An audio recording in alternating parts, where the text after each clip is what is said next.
He's going to be a very important contributor to this workshop, Dr. Pawan Kumar Singh ji, and we just wait 5 minutes before he comes in, and hope participants, you are connected with us.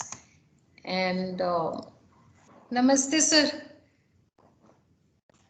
Sir, can you hear us? Namaskar, am I audible? Yes, sir. Yes, sir. Very much audible and visible also, sir. Thank you for being with us. We have just few minutes. जी sir, अभी बस session हम लोग का एक close हुआ है and we'll be starting right away at 11:10. And thank you so much for joining, sir. All right.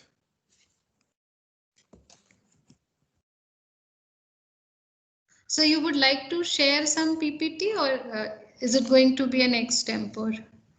No, it is neither PPT nor extempore. It is well prepared lecture without PPT. Yes, sir. Thank you, sir. Thank you.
So we start the session now. Hope all are ready.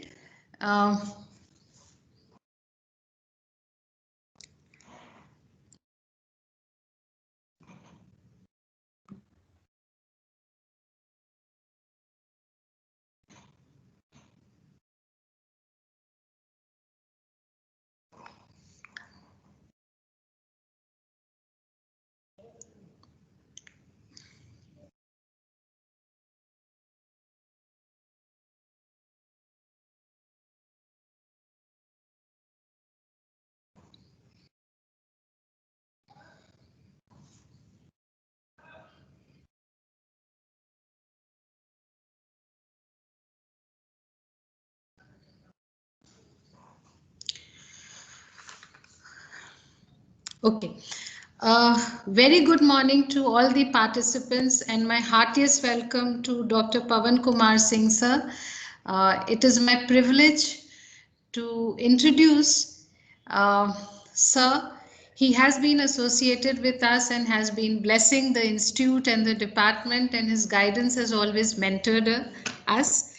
Presently, sir is joining IIM as director of IIM Tiruchi, and he has a vast experience in the area of for about 3 decades in academics in the field of postgraduate teaching in management, training, research, consulting, and academic administration. He has a unique blend of experience, having served in academics in all types of institutions, that is State University, Ujjain and Kanpur, Central University, IGNOU, National Institute, which is NITI Mumbai, and IIM Indore. He has been a member of various bodies. Among various responsibilities, he has also worked as director in charge of IIM Indore and chairperson of Academic Committee of IIM Sambalpur. He played the sheet anchor role in mentoring IIM Sambalpur. He has various publications and guided PhD at different levels. He's written course material in management for distance education and has prepared audio on interviewing skills, He operates in the field of organizational behavior and human resource management, Indian ethos, and managerial values and skills. I welcome you, sir, once again and leave the participants to you, sir. Thank you, sir.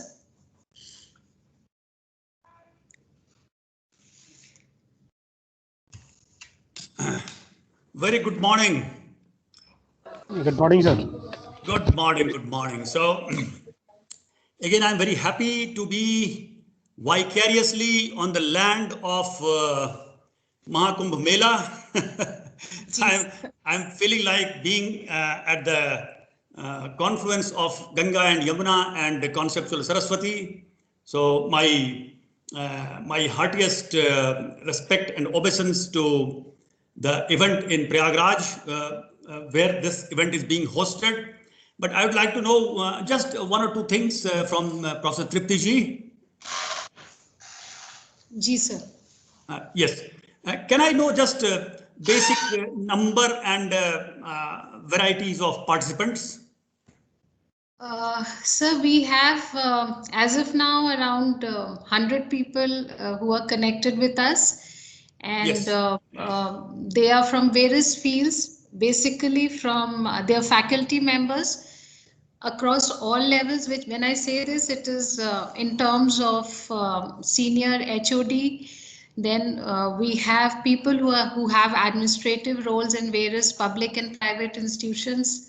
And then we have students also who have enthusiastically joined. Their area has not only been HR and OB, but some of them are from IT industry, IT area, computer science, then other social sciences area. But when we are interacting on this platform, sir, we have them on the same level, which our area, which we are talking on emotional intelligence, basically. So they have contributed quite a lot, and we've learned quite a lot from the participants also. So that is how it is, sir. All right. Thank you very much. So let us say till 12:50 or maximum by 1, I can remain with our participants. Yes, sir. Sure, sir. Time budget is around, for me, I should stop at around 12:50 or let us say 1 o'clock maximum, isn't it? Including Yes. question answer.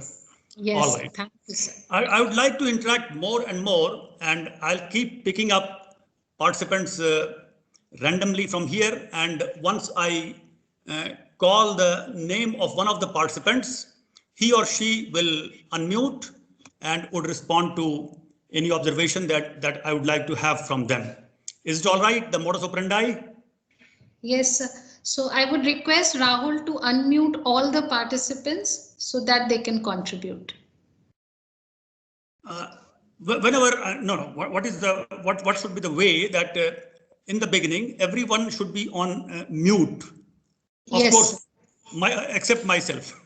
Yes, yes. And- So and what then we do is, and then once I request, let us say one of the participants, I'll call name from the list, whichever is available. In that case, that participant should be able to unmute for time being, and again he or she will mute. So that kind of arrangement will be okay. yes, sir. So we'll All manage that. Thank you very much.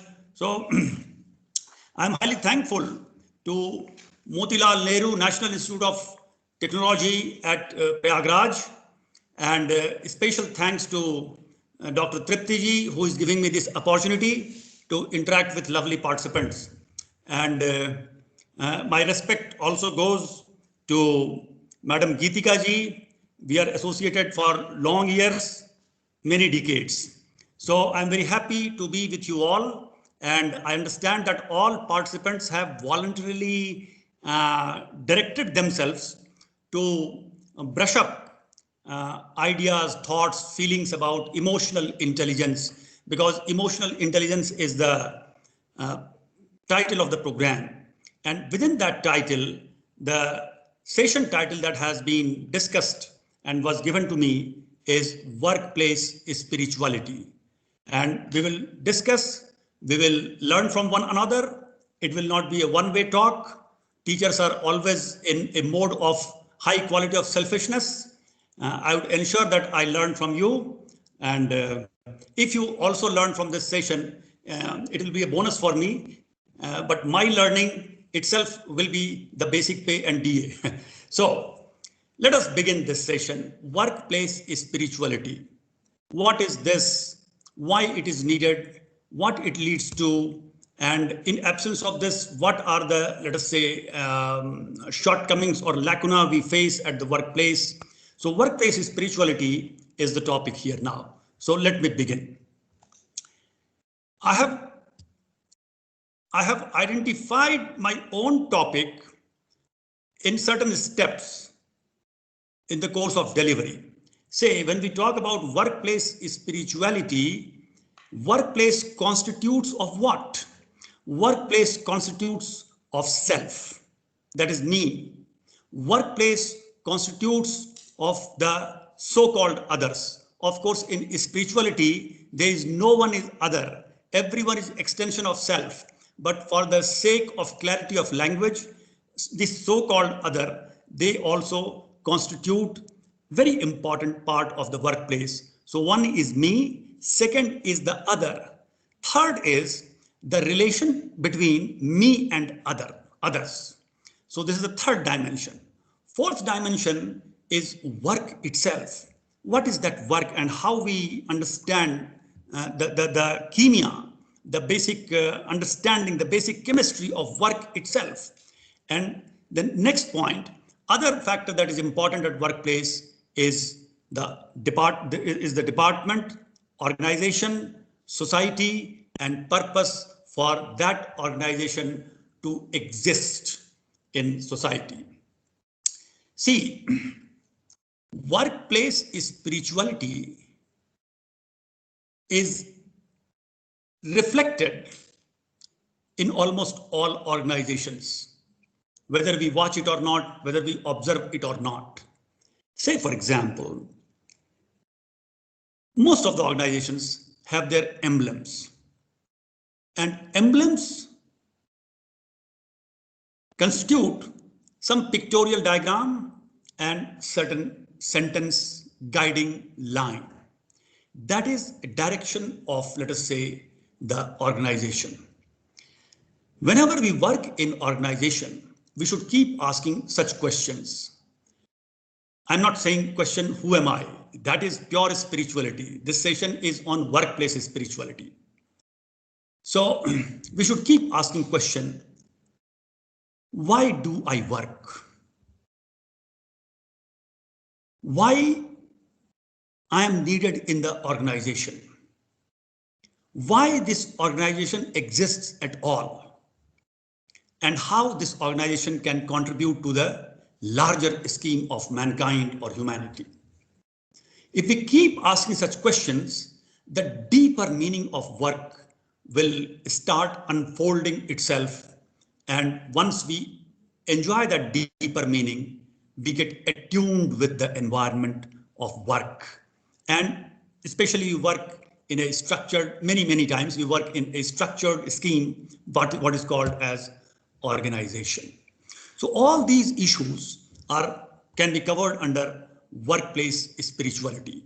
The self, the other, the relationship between self and other, the work itself, the organization, relation of organization with society, and grand purpose for organization to exist for the larger welfare of mankind.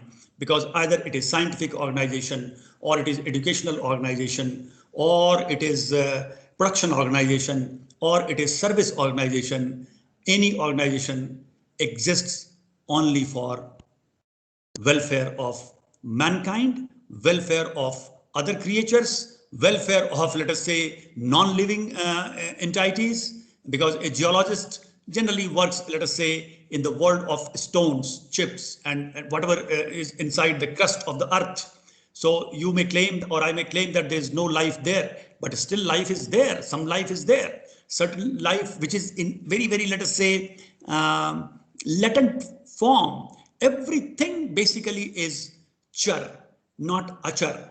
But of course, for simplicity, this whole world is divided into char and achar, living and non-living. In living, life manifests at full bloom. In non-living, life remains dormant and latent, and a sensitive person is able to see life in so-called non-living being also.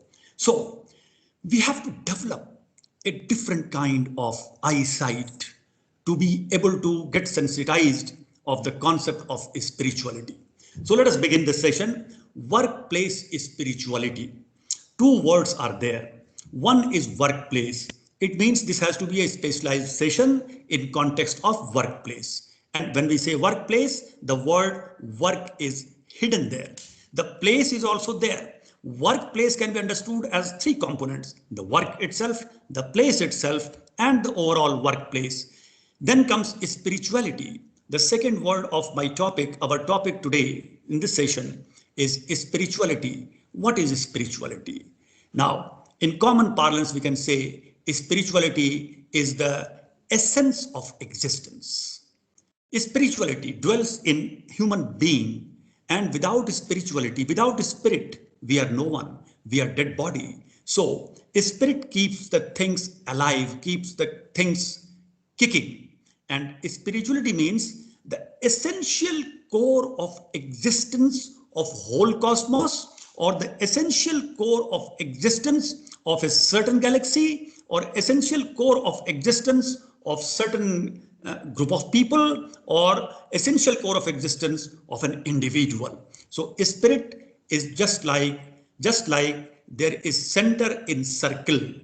So that's why in any entity there is a center, and that core center is spirituality.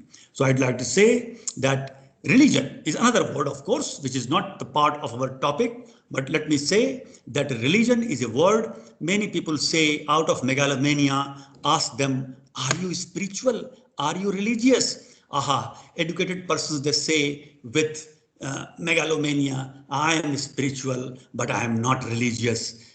Perhaps they do not know what they are saying. When people say like that, I am spiritual, I am not religious, I feel like Jesus Christ, because Jesus had said when he was being subjected to final, let us say, decision taken by Pontius Pius, and Jesus had said, "Oh God, forgive them, they do not know what they are doing." So when somebody says, I am spiritual, I am not religious, I also feel like, oh God, forgive them, they do not know what they are saying. First of all, I would like to check the volume of my, let us say, discussion. Is it audible clearly? One of you, please. Yes, Yes, sir. it is audible. Quite well, sir. Sir, Yes, All sir. right. Very clear, sir. Then why I said that I feel like Jesus Christ means in the same mode, oh God, forgive them, they do not know what they are saying. When someone says I am spiritual but not religious, they say because of certain kind of ignorance, because religion word itself is very close, if not actually covering totally the term spirituality. Religion word has come from the root word called legio. Re means again, and legio means connect to the root. Again, connecting to the root. And what is spirituality? Spirituality is also connecting to the root. You see, a tree grows in the existence, and tree develops in two ways. One way is that when tree develops, it keeps sending its trunk, branches, twigs, other part leaves, fruits, and flowers. Mostly fruits are thrown into the ether part. Some of the fruits are also grown beneath ground, but tree grows in two ways. One part tree keeps pushing up in the ether, and other part the tree keeps pushing down itself beneath the earth and makes its roots well grounded. Now you and myself are like a tree, and we want to grow. How do we grow? We grow in this world by only outside manifestation. What do you do? What is your designation? What is your salary? how many persons report to you, what is the branding of your organization, where it is listed in various kinds of by various kinds of agencies, in Standard and Poor, or let us say in Business Today, Business India, Business World, where you are. So all these things are the manifested achievement. But what is the real, let us say, grounded personality of the individual or the department or the organization or the society? Spirituality dwells there. You see, I'm sitting in a room. This is faculty room of the building, which is Indian Institute of Management, Indore. Now, in this building, walls are visible, ceiling is visible, provisions given for electricity, light, fan, or are visible, AC visible, whiteboard visible. What is not visible in this building by ordinary eyes? The plinth area of this building is not visible, but this plinth of this building is the most important part of this building. And first of all, when this building was being erected, being created, in that case, the first part was the plinth was getting constructed.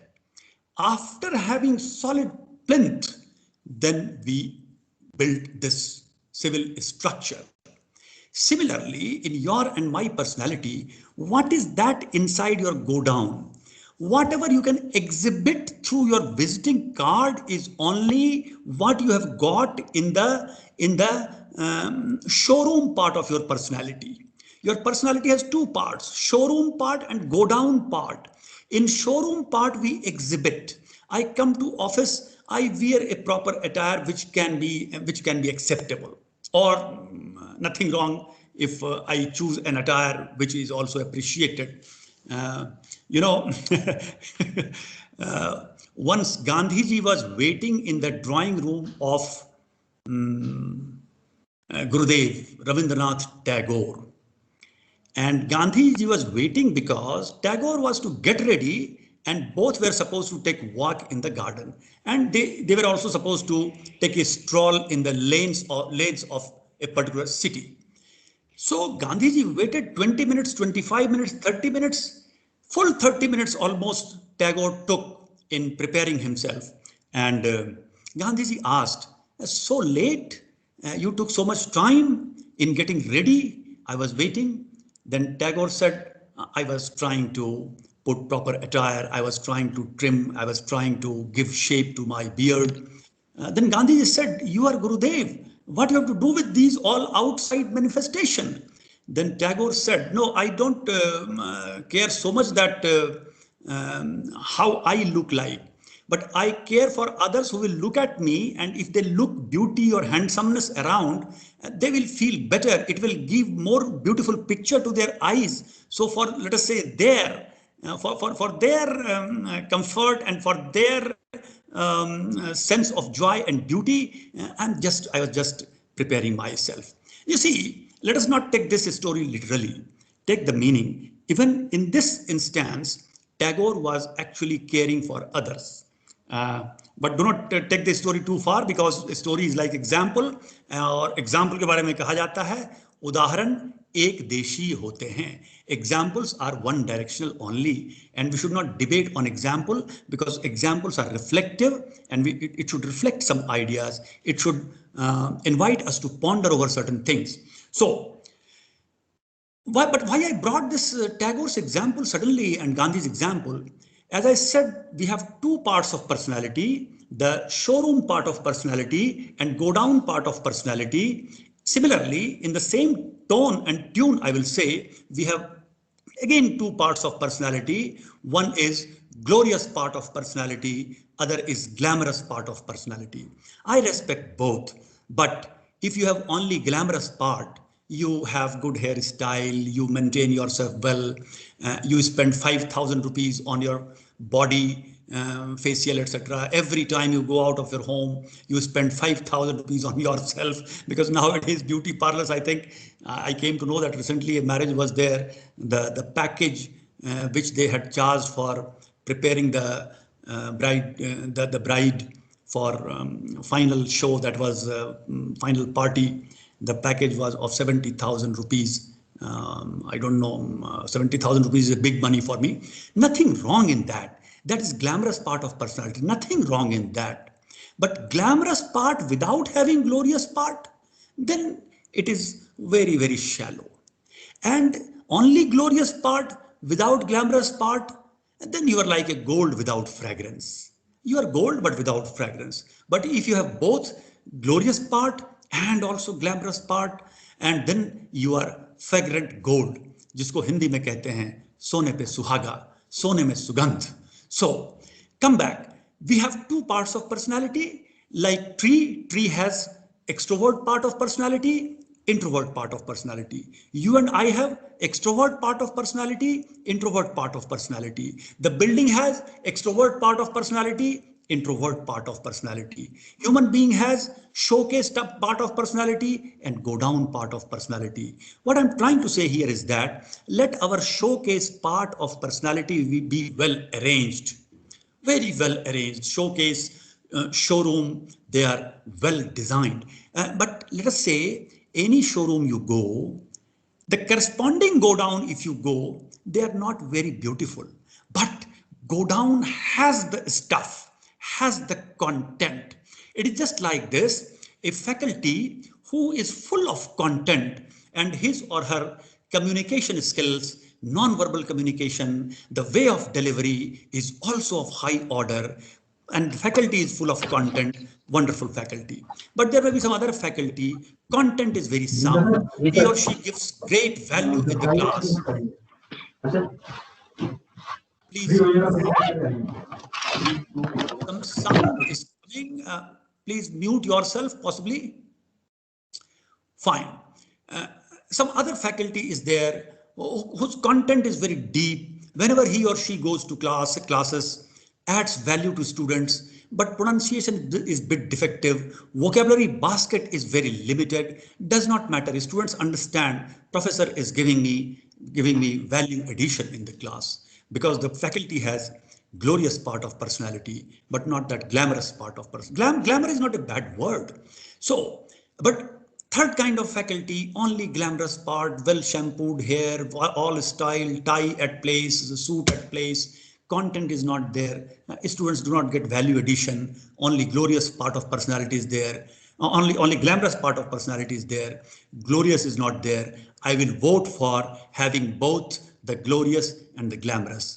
The showroom, let us say, go down. The extrovert part which gets exhibited in the world, and the introvert part which is the real go down. So spirituality, when we talk about workplace spirituality, it is time for us to remind ourselves that we should nurture ourselves within, so that when I go without means outside, within means inside. When I nurture myself within, and this nurtured self, when interacts without, that is outside, the interaction becomes more useful.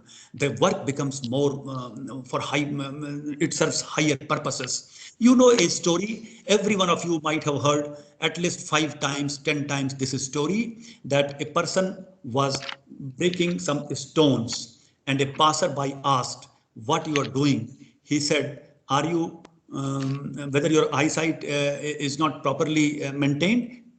Could not you see I am breaking stones?" Then the passerby went to other person. He was doing the same thing, and passerby asked, "What you are doing?" The worker said that I am breaking some stones because this will be used for constructing that building which is visible to you. And fine. The passerby further went and asked another person doing the same work, "What you are doing?" Then the worker said, "I am breaking this stone. This will be used to construct that building, and that will be a school. And when a school will be constructed here, and we will have a school in this locality, it will add value, it will educate people, and our society will grow." Same work is being done, but with different mentality. That's why Shastras, everywhere it has been said you take either Christianity or Islam or Hinduism or Sikhism or Jainism or Buddhism or Zoroastrianism or Baha'ism. We have divided people in ism, ism.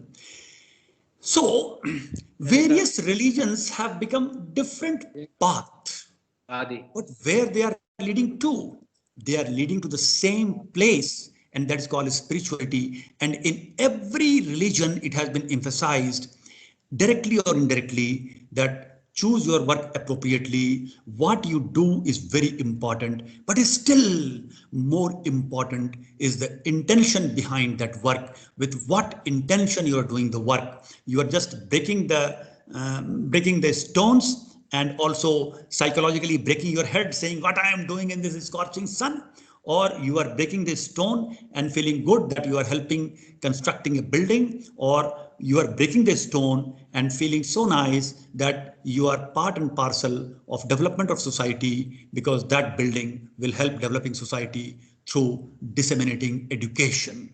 So this is, I will again repeat, because this needs underlining. Work is important.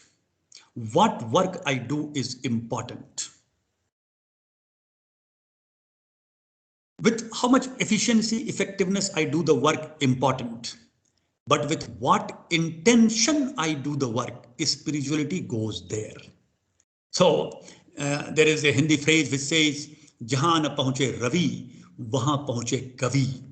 Similarly, where the light of camera does not reach, the light of X-ray reaches.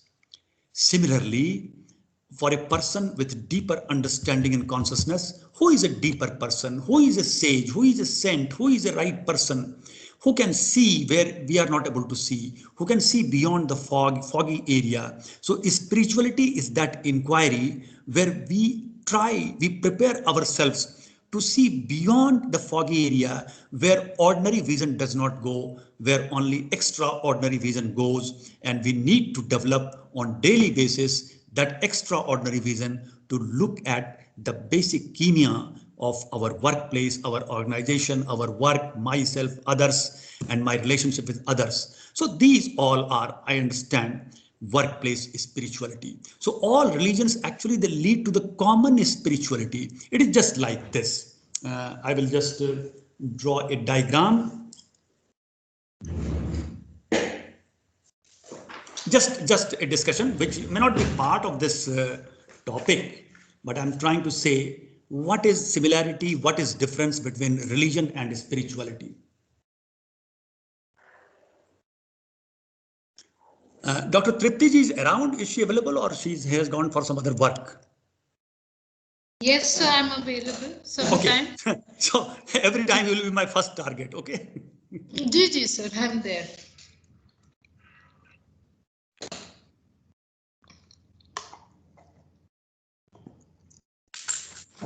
See, can you see a circle here?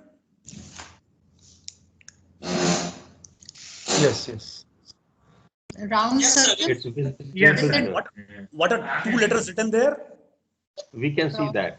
We can see What are H, two English alphabets? H, and this keep it little up. Yes, and I. And I. H and I. Now it's visible. H and I. The straight line distance between H and I is this. Is it okay? Yes. All right. H stands for Hinduism, I stands for Islam. These two are two religions. Now, Hindu is a Hindu when he knows what is Hinduism. And a Muslim is a Muslim when he or she knows the essence of Islam. Now, in this process of knowing Hinduism,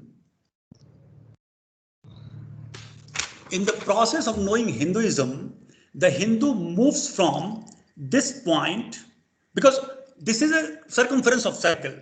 On circumference, there are many religions. At the center, there is spirituality. When a Hindu tries to know Hinduism, he or she moves from this point towards center. And at one point of time comes closer to center, closer to center. And when a Muslim understands the essence of Islam, then the Muslim goes towards that center and comes closer to center. So what I'm trying to show is that earlier the distance between the particular Hindu and the Muslim was this much, because Hindu was saying I am Hindu and Muslim was saying I'm Muslim. But once Hindu knew his Hinduism, he came closer to center. And when Muslim came to know about Islam, he is coming towards center. And now the distance decreases. And distance is now this much only. I only want one answer. Could you see the distance has decreased now between H and I, or H1 and I1? Yes, sir. Definitely. Okay. And if Hindu knows essence of Hinduism comes to center, Muslim knows essence of Islam comes to center. And once both come to center, they start laughing together and say, hey, I was thinking I am different than you, but now I know that we are all same. This is what is difference between religion and spirituality. Religion यूं ही बदनाम है. Religion शब्द बहुत प्यारा है. It is just 1 millimeter short of spirituality, because religion itself means going back to root. So I would like to say that spirituality is essence of all religion, but workplace spirituality is concerned about understanding all dimensions, the deeper dimensions of work, of place, and of workplace. So let us proceed further. See, the first unit that we have to address while discussing this topic is the self, the individual itself. And when individual prepares oneself and the individual has a spiritual approach to doing things, in that case, wherever that person goes, it spreads light. You know, some persons, wherever they go, they spread darkness. There was a popular Hindi song, filmy song, which says, no, sorry, it was not filmy song. It was a ghazal, perhaps sung by Pankaj Udas ji. आप जिनके करीब होते हैं, वो बड़े बड़े खुश नसीब होते हैं. आप जिनके करीब होते हैं, वो बड़े खुश नसीब होते हैं. कुछ लोग हमारे जैसे दुनिया में ऐसे भी हैं कि आप जिनके करीब होते हैं, वो बड़े बदनसीब होते हैं. So, the first unit that we have to address regarding workplace spirituality is the self, because I carry myself to the workplace, and my spirituality matters for the workplace. And when I say my, every individual's corresponding my actually is being taken care of. So let us now understand self and spirituality, of course, in context of workplace, because nothing we will discuss here, neither I know a journey towards Kaivalya, or a journey towards Kaivalya is used in Jainism, or a journey towards Nirvana, the same thing as Kaivalya, Nirvana word is used in Buddhism, or a journey towards moksha. In Sanatana Dharma, it is used as moksha, or a journey towards ilham. Ilham is the word used in Islam, journey towards ilham, or a journey towards emancipation used in English and Christianity. We are not going to that. Neither I am the right speaker for that deeper issue. We are trying to discuss workplace spirituality and not simply or not deeply spirituality itself. And I am not the right speaker for that also. I should humbly accept that.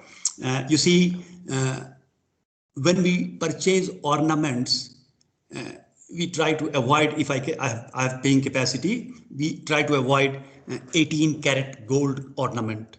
We also try to avoid, when I have more purchasing power, 22 karat gold ornament. We try to purchase 24 karat gold ornament.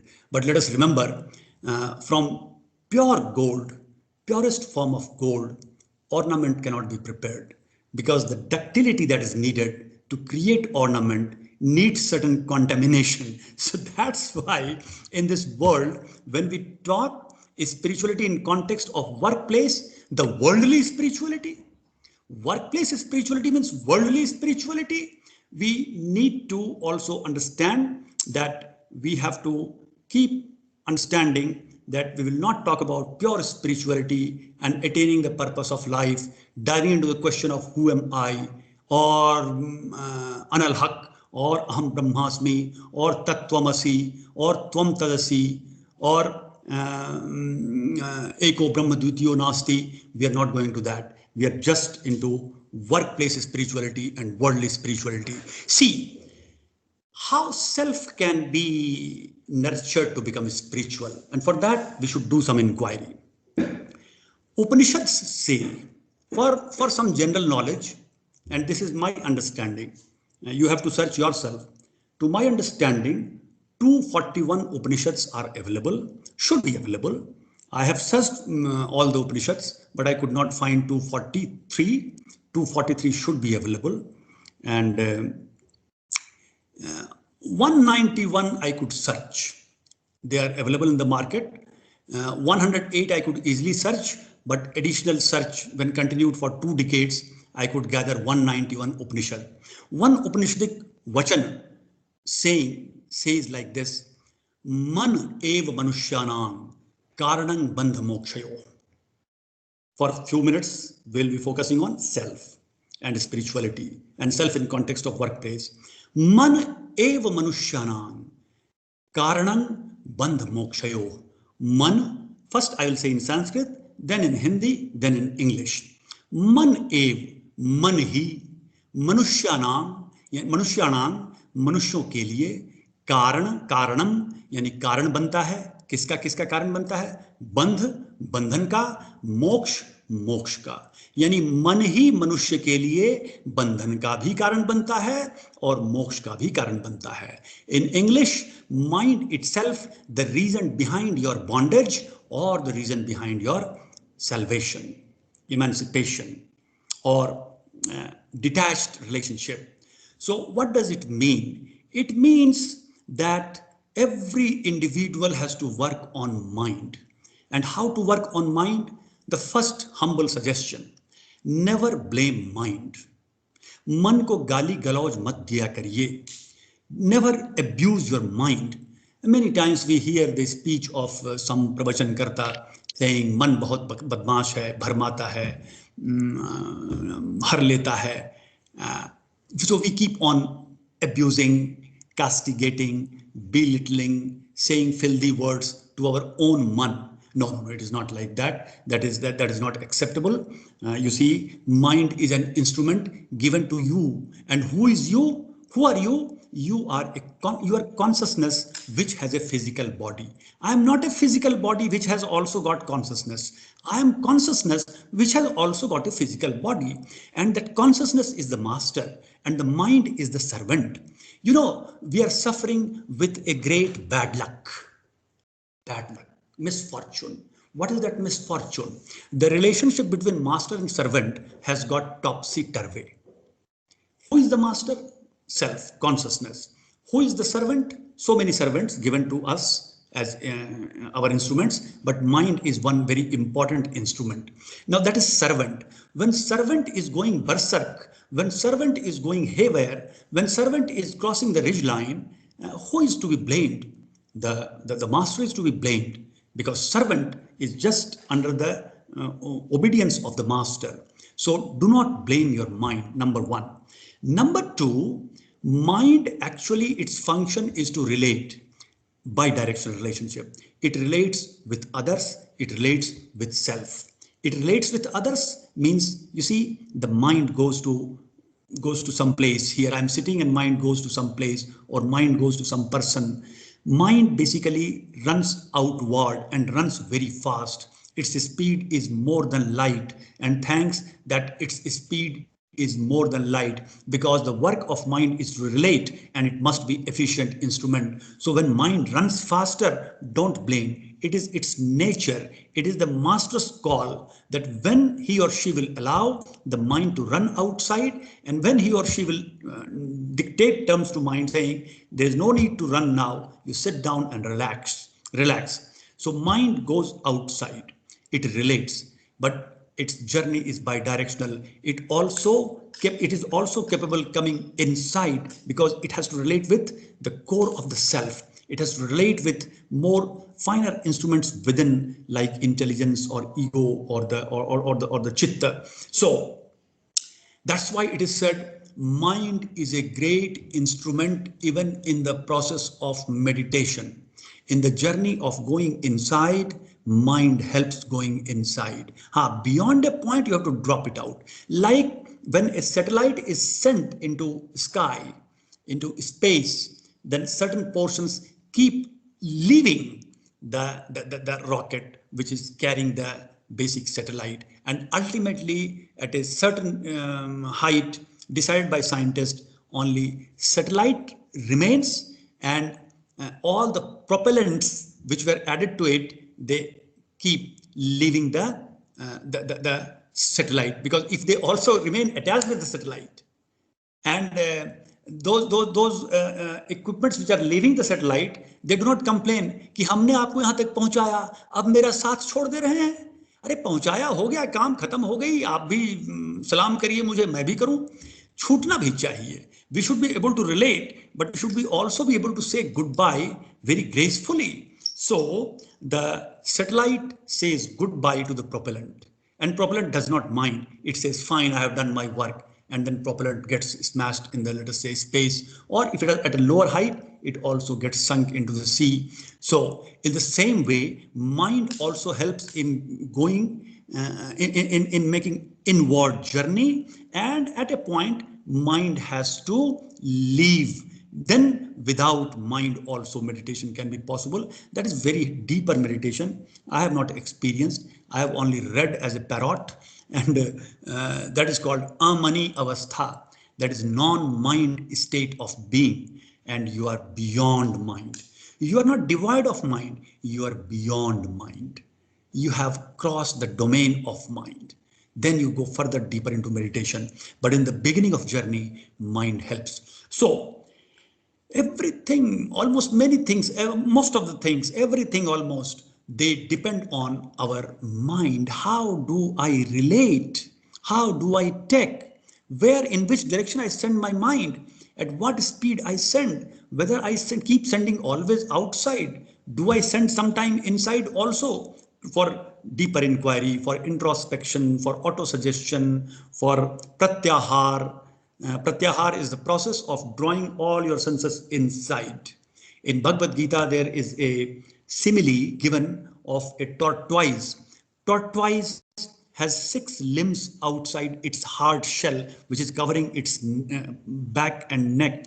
And these 6 limbs which come out of that hard shell, they are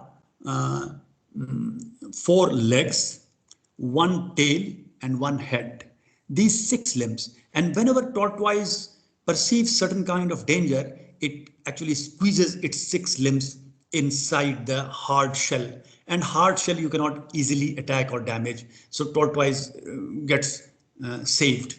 Similarly, Bhagavad Gita suggests that your six things, means 5 jnanendriya, 5 senses. What are they? Through eyes we see. So eye is a sense. Eye for sight, ears for audition, for listening, then tongue for taste, then this nose for olfactory organ, that is smell, and skin, kinesthetics for touch. These 5 senses, and the mind, 6.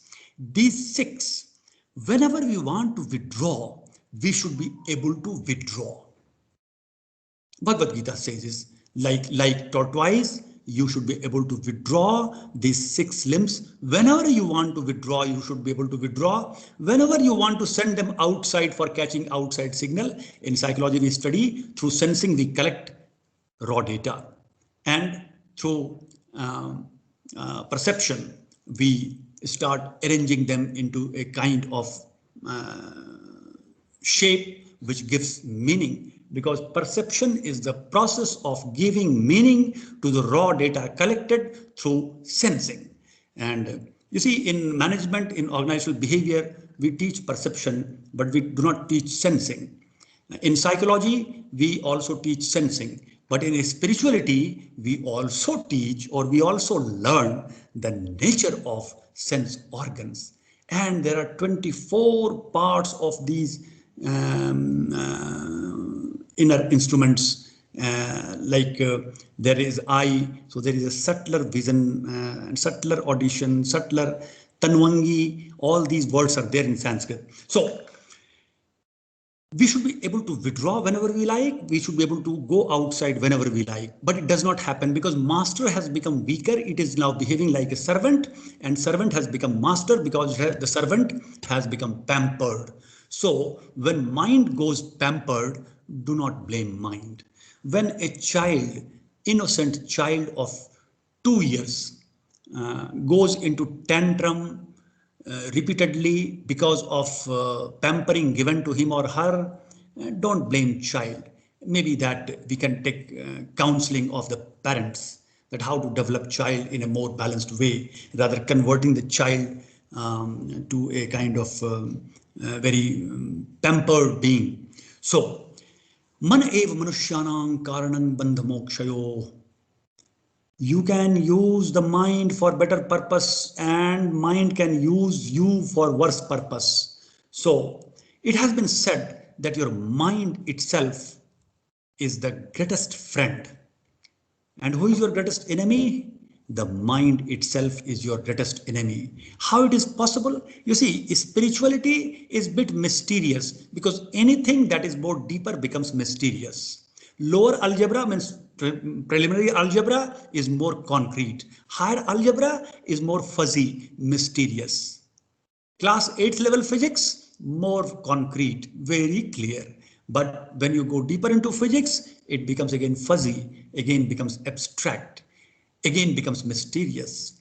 And physics becomes so mysterious, it starts moving very, very close to metaphysics and spirituality. So whenever you go deeper into any subject, it becomes closer to philosophizing, becomes mysterious. That's why you do either PhD in chemistry or PhD in philosophy. In both the cases, you get Doctor of Philosophy, because when you are able to philosophize chemistry, then you are PhD in chemistry. When you are able to philosophize philosophy, you are PhD in philosophy. That's why this is the, I think, rahasya, mystery behind why every PhD in any irrespective of subject is called Doctor of Philosophy, because philosophy here means inquiry into subtler dimension of things. So, man ev manushyanam karanam bandha mokshayo. What is the lesson? Because I have to go to some other points also. Lesson is that please use your instruments in right way, and the master servant relationship which has gone topsy-turvy, again revisit that relationship and let master play its role, let servant play its role. Servants have their own dignity. By saying servant, we are not demeaning anyone. I highly respect one lady comes to our house, appointed by my wife. She comes, helps, she is our help, she is called housemaid. I have great respect for her, but her role is well defined. It is not that when she comes to my house, I stand up and I say, you please sit on the sofa, I will keep standing before you. No, full respect, but respect has to be also, let us say, as per situation, as per given role, as per proportionality of the sense. So, master servant relationship ko theek kariye. Please check it. And this cannot be done through one or two discussions. It has to be continuous process, because whatever we are discussing in this session, actually we have to become a student of this kind of issue for a whole life on daily basis. Then also you will find life was shorter and the knowledge was much deeper. So man ev manushyanam karanam bandha mokshayo. I'll just give last example, then I'll go to other point. Man ev manushyanam karanam bandha mokshayo. Mind itself is the reason behind your bondage and reason behind your salvation. Simple example is that when you go outside in the world, you keep observing many things, and many things are very attractive. Suppose you see a new brand car, and there may be two ways of looking at new car. Well, shining car, a new model. One way can be, aha, this is a good design. You already have a car. It is a well-designed car, and then you try to know about it. There's one way of, and you are free from the car now. But the second way is, and we get captivated by the second way, that I look at a car and nurture a desire. Oh, I should sell out my previous car. This car is better. I should take this car. Now your car, which is already you are having, is in good condition. It is giving you service. You should feel gratitude about it, but suddenly you get attracted elsewhere, and the mind now is creating bondage. And during daytime, you see the car running here and there, get attracted. In the night time, you dream about that car. Car is symbolic here. Anything can be like that. Whatever you see, beauty you see, well-designed car you see, well-designed house you see, appreciate. At least somebody built a good house which is looking so beautiful, and the person spent money for giving joy to my eyes.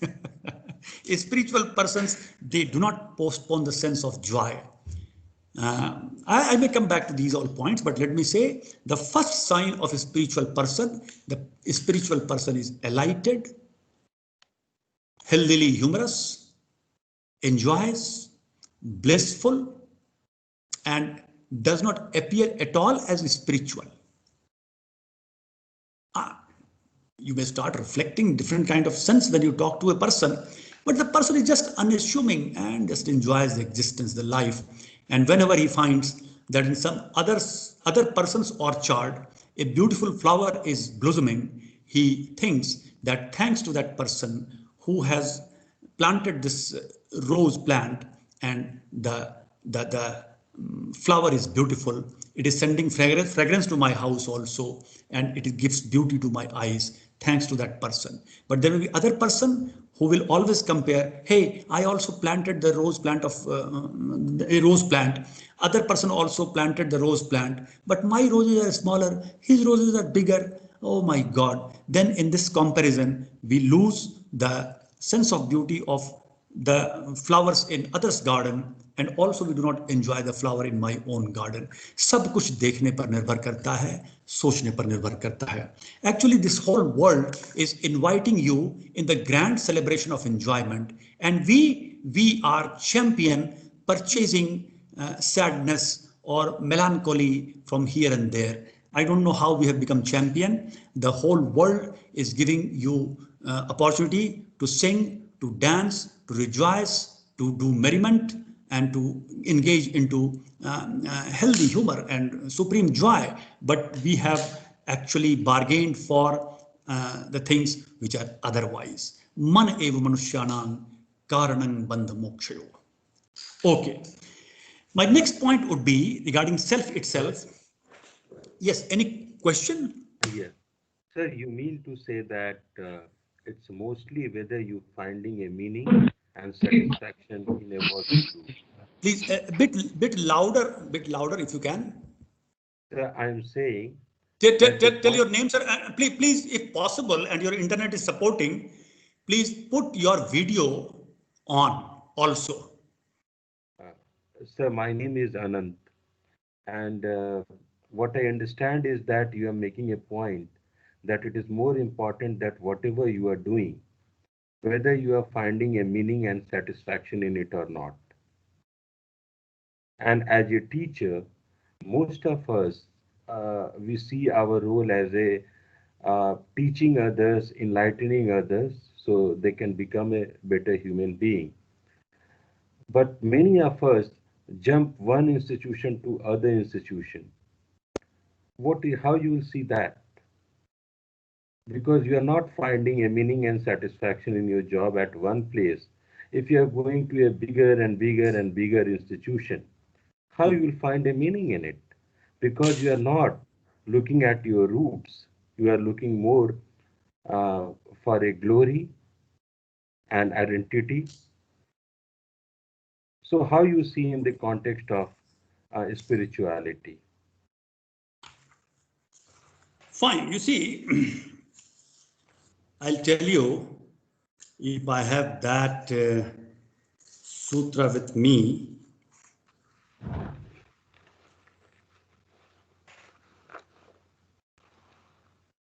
There is one sutra I will tell you. because you are asking about quitting a job. Sir, it's not a job. It's most related to the work. The work which you are doing, you are not finding a satisfaction and meaning. That is why one is going from one place to other place. There is no, whatever you are doing, there is no self-contentment. You see, we were discussing something more, let us say, different thing. But anyway, you are asking that why. You see, one thing. It's related to the spirituality. It's related to their commitment to your work, finding a meaning and satisfaction in whatever you are doing. Okay, I'll give a crisp reply within 1 or 2 sentences. Then we'll proceed further. You see, we have to see this question, this issue from 2 different angles. One is that who is employer and who is employee? Basically, when a faculty, as a faculty, when we work, we play dual role.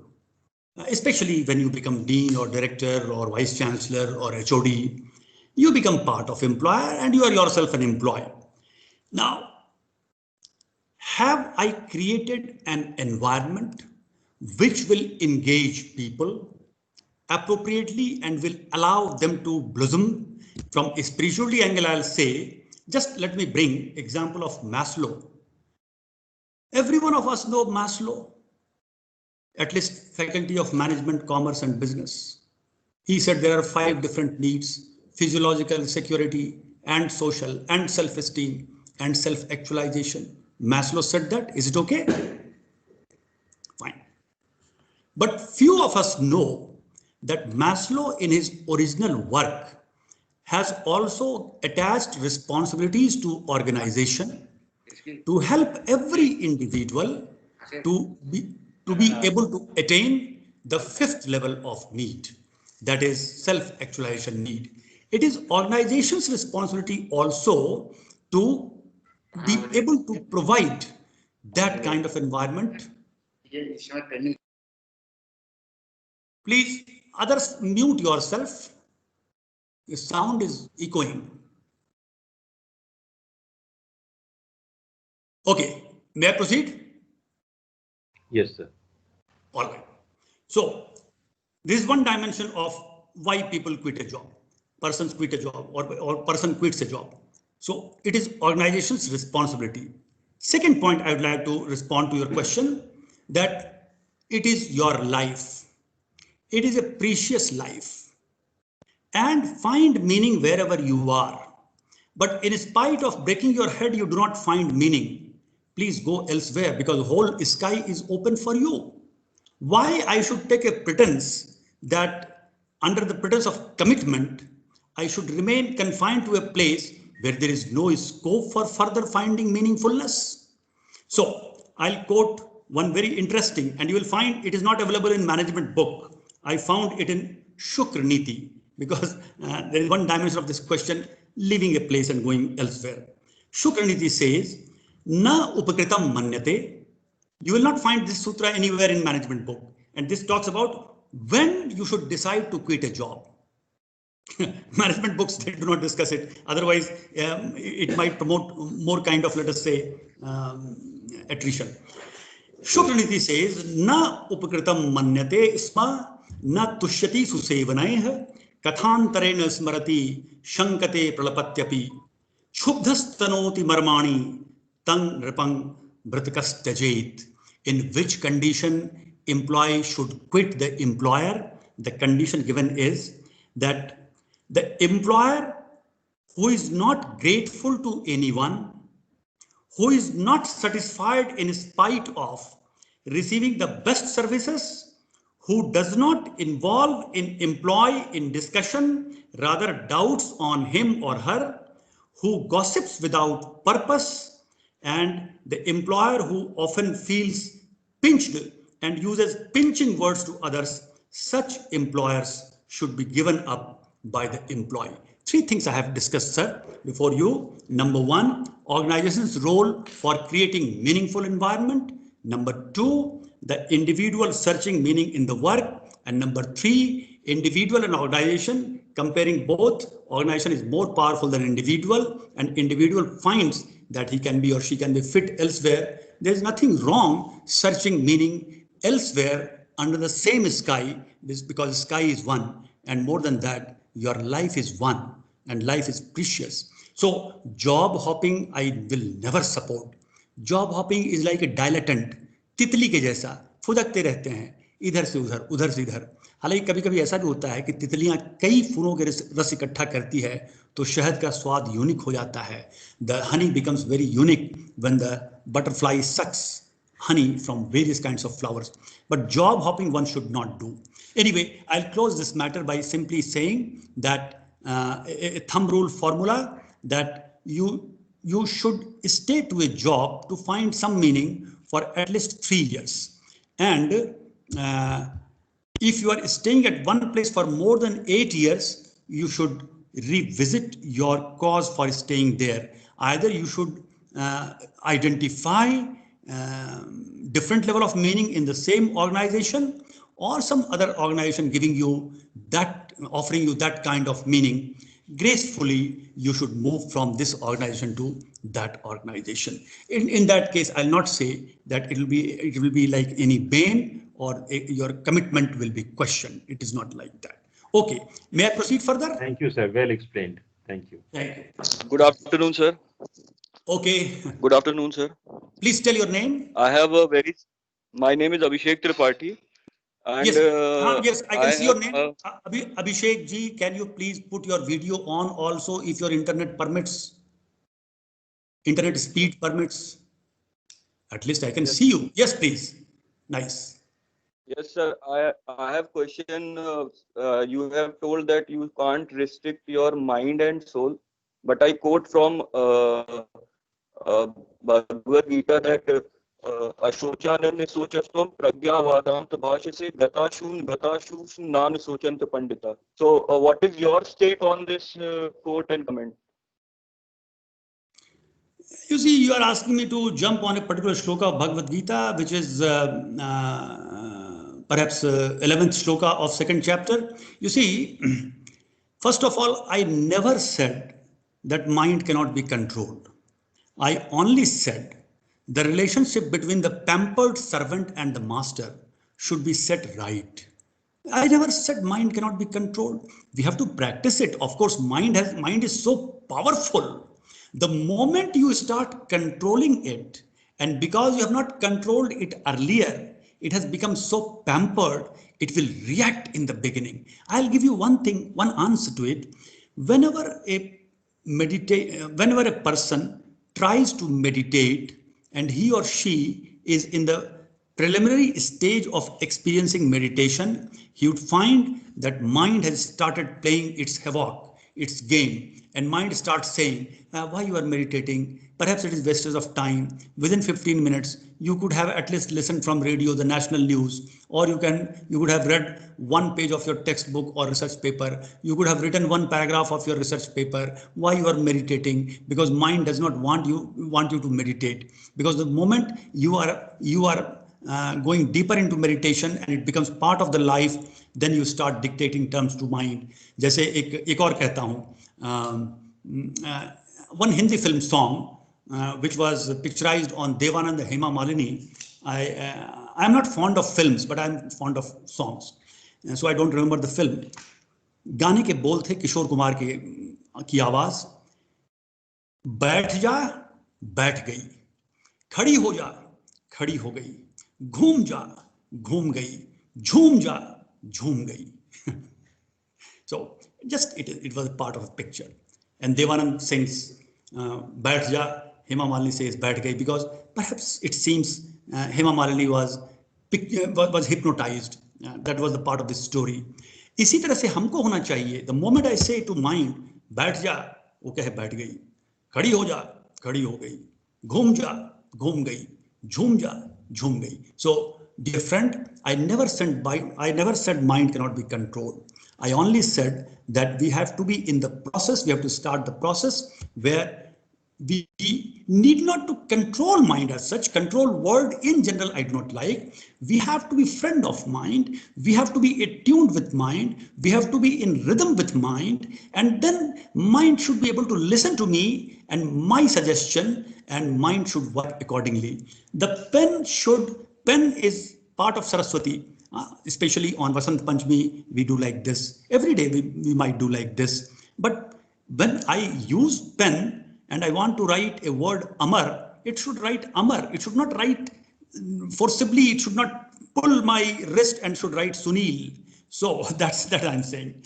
And secondly, you said Asocyanan Vasochastvang Pragyavadansya Bhasase Gatasun Agatasuncha Nano Shojanti Pandita. Here, this shloka is not a befitting shloka for explaining the restless nature of mind. This shloka is befitting for challenging a person who is otherwise less wise, but pretends to be wise and keeps on saying what is right, what is wrong. That's why you see, as Supreme Counselor Lord Krishna says to Arjun in second chapter, this is in second chapter, 11th shloka, that says, Asocyanan Vasochastvam Pragyavadansya Bhasase, that whatever is not befitting to be pondered over, you keep on harping on that, and Pragyavadansya Bhasase, and you are pretending to be speaking like a pedantic person, a knowledgeable person, and then says, Gatasun Agatasunscha Nanu Shojanti Pandita, that those who have gone, those who have left, for them, the Pandit means the wise person, does not lament. Agatasunscha, those who have not gone, those who are around, for them also, the wise person does not lament. This shloka basically can be properly used for an instance where you have to unsettle some persons for his welfare, and you want to invite him to a different level of understanding, different level of wisdom, different level of consciousness. I think I have replied something, but anyway, may I proceed further? Sure. All right. So, if we go on self, it will take the whole session. I want to say, please work on self. I am the scientist. I am the laboratory. I am the equipment of laboratory. One poet in Urdu said, मैं भी तू, मीना भी तू, सागर भी तू, महफिल भी तू, सब तू ही तू है. पीने वाला तू, पिलाने वाला तू, पिया जो जाता है वो तू, जिसमें पिया जाता है वो मीना भी तू. So this is a wonderful world the God has created, and you are the scientist, you are the laboratory, you are the instrument, you are the demonstrator, you are the teacher, you are the hand holder, you are the person of whose hand would be hold. So I stop my discussion on self part. We have to keep nurturing self, and I would like to conclude this part by saying we have to do daily investment on self so that we understand the right meaning of my existence. And then wherever I go, either it is workplace or non-workplace or home, spirituality will be spread around. And we should not, beyond a point, keep dividing this world between workplace and home and workplace. Actually, we should also know that we should be an integrated personality. If I'm just giving you a statement, which may not be correct, it is just like a postulate.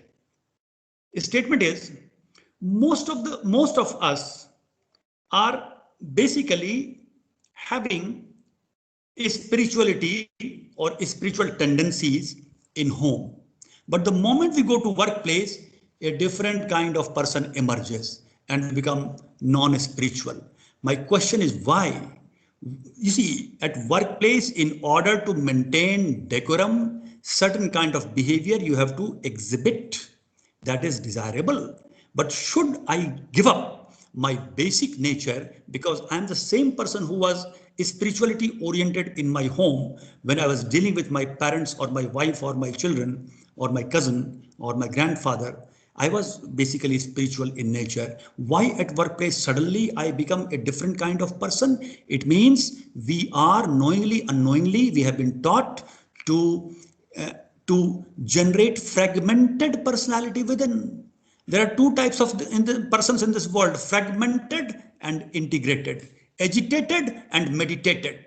Why? Why we can't live with the core intact in unison at every place? Certain outer behavior will keep changing. I respect my elder brother. I respect my younger brother. I'm just giving you example, not my personal, it is not personal example, it is impersonal example. I means I represent you also. I respect my elder brother, isn't it? We all respect our elder brothers. I respect my younger brother. Don't you respect your younger brother? You respect your younger brother. Respect you do to both. But outside manifestation of your behavior, when elder brother comes, is different. When he comes closer to you, you stand up from the chair. Bhaiya, aiye, you please take your seat. That is the way of respecting. And when younger brother is coming towards you, you don't give up seat. You sit, but you ask very lovingly, "Kaise ho bhai? Kahan the Anuj itne din?" So you respect both, but because of certain norms are good things, but not so deeper as spirituality. But why you should give up the core of your character? When you respect your elder brother, can't you respect your younger brother? And I would like to propose that we should develop deep sense of respectfulness towards all. And please start experimenting that respectfulness inside with your behavior with small children. 5 years old child, 6 years old child who has started understanding now human interaction. I'm not saying 2 years old child. 2 years old child is direct manifestation of God. But by the time he or she is 5 years, now has started understanding the multidimensional interaction pattern of human being. Respect that child. That child has to be respected, but does not mean that respect will be same in the same way shown as you show respect when you meet your grandfather. So that I'm saying. You see, Socrates, who flourished in Greece and in Athens, he was the most wise person. Fine. A Greek word called economoika. From that Greek word has come the word economics. And economoika in Greek means household economics. And economics in common parlance now means a study about economic affairs at macro, micro, international level, etc., public finance. Now, Socrates had suggested in those days, in his time, that whatever rules apply for household economy, if you apply for social front, the real purpose of economica will be served. Say, for example, I'm in charge of purchasing departmental library books, and I am the faculty who can sign, and with my signature, book worth of 10 lakh rupees can be purchased. Beyond that, let us say director will do of MNNIT. Suppose if this is the scheme of thing, in that case, had these 10 lakh belonged to you, how you would have spent it? In the same way, you should think spending. For example, you can get hardbound book, you can get paperback book. Hardbound book, the same content, 4,000 rupees, and the same content paperback is not 4,000, it is 1,500 rupees. But the same content in Indian edition, and the picture is no more in color but black and white, the price has come down to 450 rupees. Now we should think, I'm not suggesting which book you should purchase, but if content is same and only color difference is there, at one hand 4,000, another hand 450, had this been my money, how I would have purchased? Socrates says that economica, the rules of household in terms of generating revenue and spending wealth, spending money, if same thing is applied at social level, this is desirable. It means he was talking about ethical practices in economics. So he was also hinting in the context of our topic, that he was saying that don't live like fragmented person. Let not two persons dwell inside you. There is single person living inside you. For certain kind of norms, you have to manifest some behavior. That you also should learn as the part of your skill, but that should not tell upon the basic nature of personality. Fine. Now let us go further. Let us go further. Time is running away. So self. Next dimension is the other. Workplace spirituality topic. And at workplace, we keep interacting with others. Every time the so-called other is before me. And I am also other for others.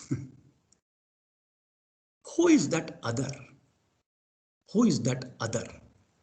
For me, the other is completely other person.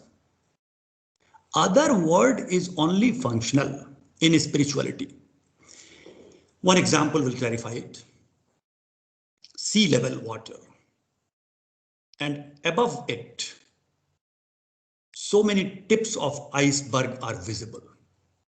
One very narrow, going tall part of iceberg, other flat, big, let us say bulky, like, like leptocortic curve or mesocortic curve, normal curve. So one part of the plateau which is visible, other part is more flat and more wide. And you will find that there are many icebergs visible, especially in Northern European country or Canada side, in sea, icebergs visible. And you may count, oh my God, there are hundreds of icebergs. But possibility is that, most possibility is that all those fragmented parts which are fragmented in outside manifestation, they all beneath the sea are connected as one, and it is a big piece of ice, which has manifested as many branches outside. Similarly, we all crores of people, around 750 crores of people in this world, we all are different icebergs, but spirituality says that we are one, as the iceberg beneath the sea level is one.